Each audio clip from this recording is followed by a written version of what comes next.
AP రాజకీయం ఆసక్తికరంగా మారుతోంది. కూటమి ప్రభుత్వం 2 ఏళ్ల పాలన పూర్తవుతోంది. అటు ప్రతిపక్షం ప్రభుత్వం టార్గెట్గా కొత్త వ్యూహాలు అమలు చేస్తోంది.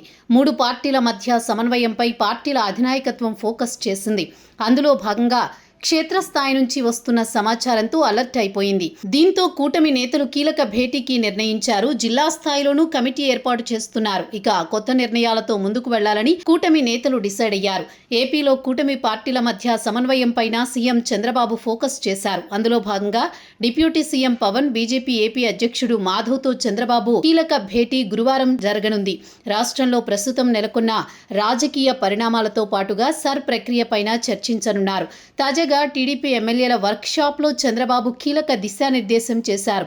సర్ ప్రక్రియ పర్యవేక్షణలో కూటమి పార్టీలను కూడా సమన్వయం చేసుకుని వెళ్లాలని నిర్దేశించారు. సర్పై 3 పార్టీలతో త్వరలో రాష్ట్ర, జిల్లా, నియోజకవర్గ, గ్రామ స్థాయిలోనూ సమన్వయ కమిటీలు వేస్తామని చెప్పారు. ప్రభుత్వంలోనే కాదు అన్ని కార్యక్రమాల్లోనూ జనసేన, బీజేపీతో సమన్వయం చేసుకోవాలని నిర్దేశించారు. పార్టీల మధ్య సమన్వయానికి సర్ మొదటి పరీక్షగా పేర్కొన్నారు. క్షేత్రస్థాయిలో కొన్ని చోట్ల మిత్రపక్షాలు ఉండకపోవచ్చని, అయినా వారిని కలుపుకుని వెళ్లాలని తేల్చి చెప్పారు. 2024 ఎన్నికల కంటే ఎక్కువగా మిత్రపక్షాలతో పనిచేయాలని చంద్రబాబు స్పష్టం చేశారు. అదేవిధంగా ప్రతి 20-25 ఏళ్లకోసారి సర్ ప్రక్రియ జరుగుతుంది. 2002లో జరిగింది. మళ్ళీ ఇప్పుడు ఆ ఓటర్ల జాబితాను తీసుకుని దీనిని నిర్వహిస్తారు. జూలై 14లోగా 2 సార్లు ఓట్లు మ్యాపింగ్ చేస్తారు. అప్పటిలోగా అర్హుల ఓట్ల చేరికలు పూర్తి కావాలని సూచించారు.